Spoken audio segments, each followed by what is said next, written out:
What's up, people? So, that's a weird looking sprinkler thing.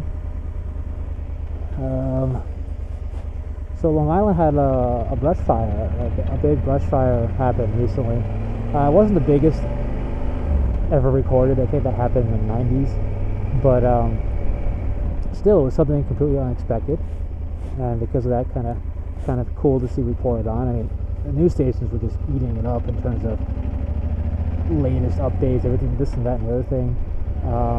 Which I guess it's better than having, it's definitely better news than a string of murders or something like that. So I'll take a brush fire over a string of murders as long as the brush fire doesn't turn into a horrible death toll of people in a town or something. And to my knowledge, I haven't heard of any fatalities. I can't confirm because I haven't been keeping up with it too much. It just pops into my head now I talk about it. Hey, a motorcycle. But it happened early in the week on Monday, I think. I think it happened Monday and carried over into Tuesday.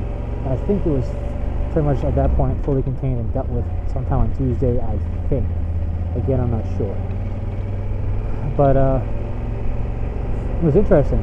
All over, I think 50 or over, it's definitely at least 50, if not more, fire departments responded to the blaze out east, and some in Nassau County as well. I mean, that happened all the way out in Suffolk County.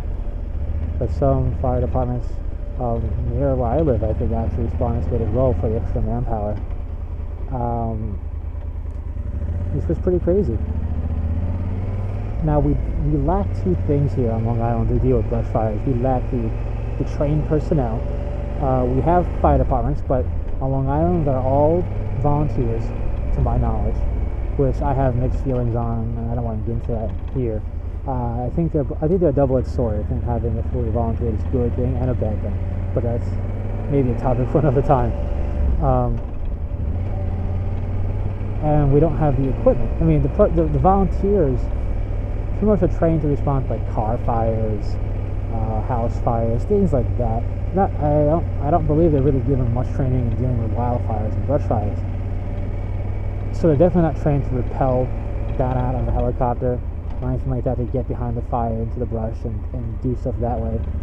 And they're not trained with the specialty equipment to use in that situation either. And speaking of equipment, like I said earlier, we don't have the equipment. We don't have, planes that drop water on the fire. We don't have helicopters, to my knowledge, that have water buckets. If we have that, that's awesome, and I hope we actually used it. But to my knowledge, we don't actually have that. It's all pretty much ground-based firefighting, which has its ups and downs in terms of efficiency and all that. Let's turn down here. Oh, I'm rambling. Yeah, it has its ups and downs. So obviously it took long to respond to certain areas of the brush fire because it was not near roads and out in the brush. So you lack the personnel and equipment, so that made it take a longer time to respond to this fire and deal with it. Now with that, you had talk of the National Guard being called in just because we were having problems containing the fire. They were having a decent amount of problems doing it. So they always talk about calling in the National Guard. And actually, let's go this way. I know I have signal to the left, but I can't change it. Look at me, I'm a rebel. Anyway, to me, if you're going to call in the National Guard, it's a pretty big enough deal, even if it's just logistics of manpower to do stuff. I consider that a decently big enough deal. So at that point, I think most places would classify it as a serious fire, even though there wasn't consuming whole towns or anything like that. And as far as I know, 2 houses and 1 company building type thing went up in fire and was burnt down, as far as I can tell.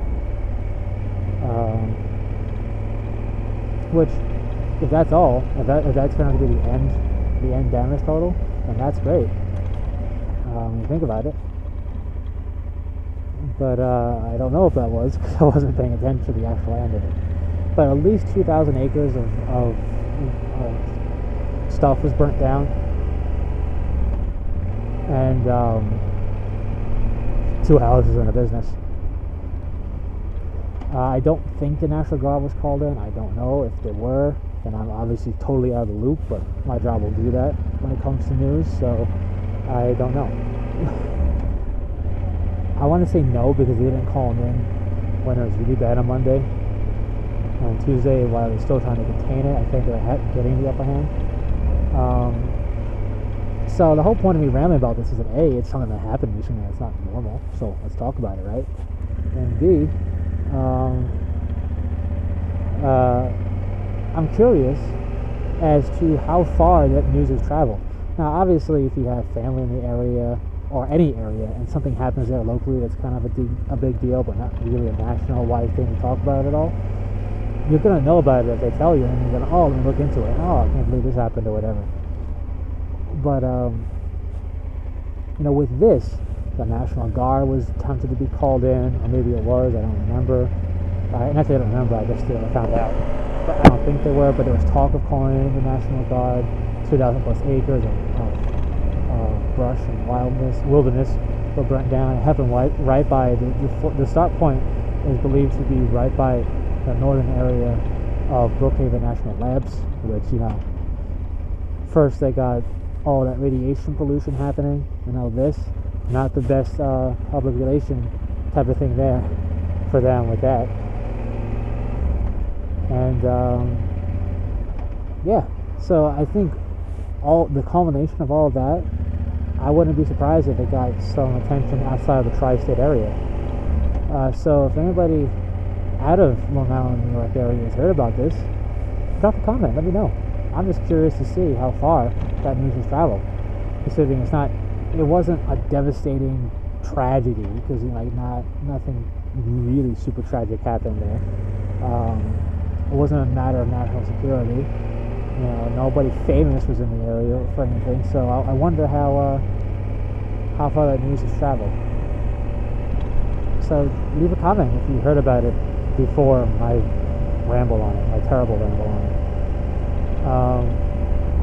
And also one last thing, wildfires are natural. Brush fires are a naturally occurring thing.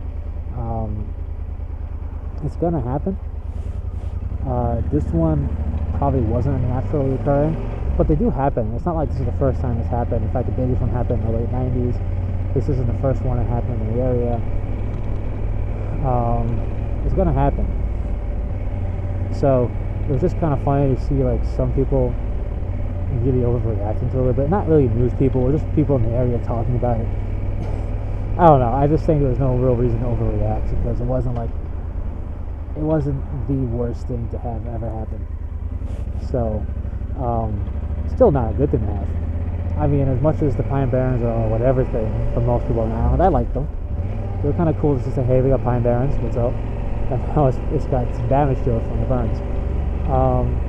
And lastly, before I finish off this terrible ramble, and if you're still watching this video, then good for you, is this has been the week in this area for fires. There's been a fire on Staten Island that I think happened through a spontaneous combustion. There was a fire I heard about happening in the Jersey area, and there's another fire I think happened out in the recently in the Garden City area, and I believe there was even another fire somewhere else on the middle of the island. Now Garden City is in the middle of the island, but somewhere else in the mid-island. So they had the brush fire and these other random fires happening out of nowhere. It's kind of like the season of fire, which has got kind of a cool ring to it. But anyway, it's just something I find interesting. I don't really pay attention to fires because most of the time it's just house fires. I don't pay attention because whatever they happen, it's not good when they happen, but they happen. Hope everybody's okay. But no, all these random happenstance of fires occurring that normally wouldn't happen. I think some of them wild and one of them spontaneous, combustion related, is kind of interesting. It's just wow, what's going on? Is 2012 the end of the world? Are we all doomed like the Mayans predicted? Stay tuned to find out next time, December 21st. Anyways, that's it. Peace it out.